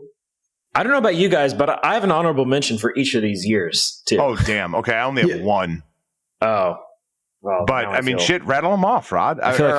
Should the guests go first, or do you want to go first? Or I mean, should we stick to the same order? What do we usually do for honorable mentions? Do we always go in the same order? Or we go in the same order normally, but fuck the rules? Who cares? Yeah, like fucking A. Then go, Rod. Go for it. Let's hear shit. Yours. Okay. Yeah. Elementary school, Crisscross, Da Bomb. Yep. I was way into that shit. Middle school, Bush, Greedy Fly. Oh, what movie was that in? Was that in a movie? There was a big deal with the video for that. I don't remember. Razorblade Suitcase came out when I was in 7th grade, and that shit hit me hard. High school. What was the other single off that album? Hold on, slow down. What was the Swallowed? Swallowed. That's right. That's a great fucking song. That's Todd's favorite song. What's that? Mouth too. Swallowed and Mouth. Both Todd's favorites. Yeah. I just lost track. High school. Garbage. When I grow up, that version 2.0 came out when I was in high school. It was just that cool mix of like, and dude, I had a poster of Shirley Manson. Yeah. On my wall, wearing that like orange latex. That's a good call. She was great. Yeah. And then college, Strike Anywhere. Donnie had one of Butch Vig. Yeah. Donnie had one of Butch Vig. Exactly. I was inspired. College was Strike Anywhere, Blaze. I got very political. Todd got political in middle school. I got political in college. When he's 11. You got political in college. Got it. In college. Yeah. When I could actually vote, I got political and was listening to Strike Anywhere. Yeah. I love it. I'm stoked on that. Todd, what are your runner up? So I took a little bit different approach. I chose the same band for a lot of these, but different tracks because it was really hard. So Elementary School, again, The Cure, Faith, Three Imaginary Boys, and Jump in Someone Else's Train were all like great tracks that I could have chosen. Equally good. For junior high, I think I said a couple of these, but Public Enemy was the other one. So Fight the Power, Fear of a Black Planet, and Burn Hollywood Burn are all great. Burn Hollywood Burn, obviously, with Big Daddy Kane and Ice Cube, and it is a great song. For high school, other CB tracks, Card Tricks, Chalk the Cracks, Oversight, Kid Candy, all on the same album. And then college is the only one that I kind of went a different direction, and this was the time living in Spokane, and I remember getting introduced from my brother to Death Cab for Cutie, and like my adult life, the President of What from their first album, and then the title track from We Have the Facts and We're Voting Yes are both amazing songs. There was something about the lo-fi that got me. Donnie, what about you? I have one. I have one honorable mention. And the reason I didn't pick it, it's Chumbawamba Tub Thumping. The reason I didn't it's a great fucking song. It's a song. It is a great song. It encourages you that if you like fall down, that you should get back up. Yeah, it's inspirational. Absolutely, it really is. My one honorable mention song is 1982. The artist is the Alan Parsons Project, and the song is Serious. Damn, that's a good one. Yeah, I'll give you a second to go put it on, Rod, because you'll understand as soon as you play. I don't know if you'll understand because he wasn't born yet. That was the year before I was born. So, but then again, I picked the Eagles, and I wasn't born yet. Yeah, that's okay. But this you'll understand. I don't know if you'll understand, but anybody that's Chicago, please put a clip of this in the mixtape, Rod, or in the podcast, so that everybody that is from here will get it.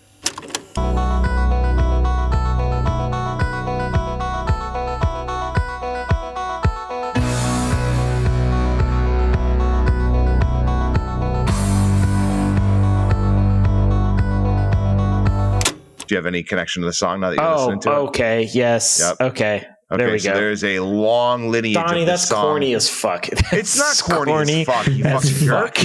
It's not corny as fuck. It's a great song that belongs in the most iconic songs of those years. Well, I grew up in Indianapolis, so my favorite beer is Miller Lite. Like, is that the same thing? Like, we're saying the same thing right now. We're not saying the same thing. That was a big deal. We're not saying the same thing. That was a big deal for those 6 years in Chicago. You know, it's funny. I would go over to my friend's house. So you couldn't watch every sporting event back in the day. Kids, streaming wasn't a thing. Like if it was on TV, it was on TV. If it wasn't, it wasn't.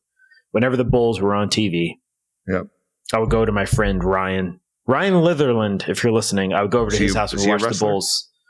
No, he didn't make the wrestling. But we were both obsessed with Michael Jordan, of course. Yeah, I had all the VHS tapes. I had the Be Like Mike stuff. I don't. Corny, you know what? You call it cheesy as hell, but I really do want to talk about this for a half second, and I hope this does make the cut. Okay, so living in Chicago, being at these ages from 91 to 93 and then 96 to 98, you didn't have an option. Like you were from Indiana, and Michael Jordan was a big deal to you, Rod. Like you didn't have an option but to be the biggest Chicago Bulls fan in that moment. Like. That's just what you did. Like it was a massive fucking deal. Even at the time, you knew what you were watching. That's true. Like you knew you were watching the best ever. If we're talking about the most influential shit in those years, this fucking song was about as influential as it got. What? Why didn't you pick Be Like Mike then? Yeah, why didn't you? Like Donnie. I'd like to be like Mike. I didn't pick it in hopes that you would sing it at the end of the mixtape, at the end of the podcast. That's why I didn't pick it. Because that song wasn't as influential as this. If you ask or anybody, Space Jam by the Quad City DJs. You want to sing us that one? Sing that one for us, Rob. No. Oh, bummer. But yeah, this was a huge deal. This fucking song was a massive deal in Chicago. I guarantee any youth in Chicago has a memory of this song associated with the Bulls championships. It's fair enough. So it is influential. Fair enough. So song number 1, Nelson, Love and Affection. Number 2, The Cure, A Forest. The Eagles, Take It Easy. Paperboy, The Diddy. Eagles. It's just Eagles. It's not the Eagles? Nope. Nobody just cares. Eagles. It's like Paris. Don Henley cares. He will sue our ass. Okay. All right, sorry, Don Henley. Paris, The Devil Made Me Do It. Green Day, Geek Stink Breath. Saves the Day, Rock Tonic Juice Magic. Seaweed, Losing Skin. Is that right? Losing Skin, Todd? Yeah. It's like foreskin, but without. Got it. Okay. The Prodigy, Breathe. Fall Out Boy, Switchblade Infidelities. Jets to Brazil, King Medicine, and the Lawrence Arms. I'll take what's in the box, Monty. All right. There we go. Todd, you have to sequence that. Okay. Good luck putting that shit in order. It better not suck. Because it's going to. I have an honest question. Yeah. Are you gonna sequence it like are you gonna segment it like our elementary picks? Then you know what I mean? Like you can change the order, but you can keep it elementary. Then like, I mean, that's how I would do it. I mean, that's an influence here. So use the rules with each phase of our life. It's just like the first 3 should be the elementary ones. Yeah, whatever order you want, and then. Make it easy on yourself a little bit. And Donnie will criticize it no matter what you do. Yeah, well. So I would expect nothing less. You're welcome.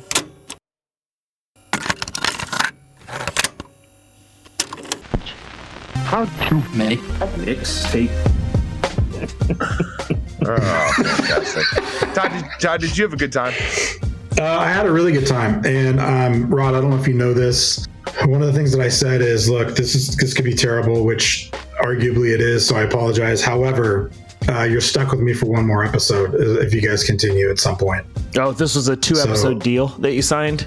I negotiated that in the contract before, so it doesn't have to be in soon. You guys can just keep putting me off until you guys decide to end this. But I would love to do it again because this was fun, and especially like seeing you both. It's been a long time. Fair enough. Yeah. Did Donnie, in this contract that you negotiated with Todd, was him buying a T-shirt or a sweatshirt a part of the deal? Yeah, for sure. Todd, if you'll go to HTMMT podcast. HTMMT podcast. Okay. Maybe that's the fucking problem is the website. You're not selling because you're giving them the wrong link. .bigcartel.com. If you go to that website and you'd like to buy a T-shirt, we would really appreciate it. I would love to. Is it on the dark web? Yep. Wow. That's where it's. Do you only take crypto? Obviously. We only take crypto. Okay. We only take whatever the Jake Paul crypto was. We only take Jake Paul cryptocurrency. EFTs. We only take NFTs. Oh, by the way, the That's what I T-shirts meant. aren't physical T-shirts. They're NFTs too. You don't get to wear them. They're NFTs. The NFT stands not for real T-shirts. Yeah. Exactly. Yeah. Oh, fuck. All right. Well, we had a great time with you, Todd. Thanks for hanging out with us. This was fun. I laughed Yeah, it a was lot. fun. I appreciate it. Yeah. It was Yep. good. It's great to see you guys. Until the next episode. Yeah. Thanks, guys.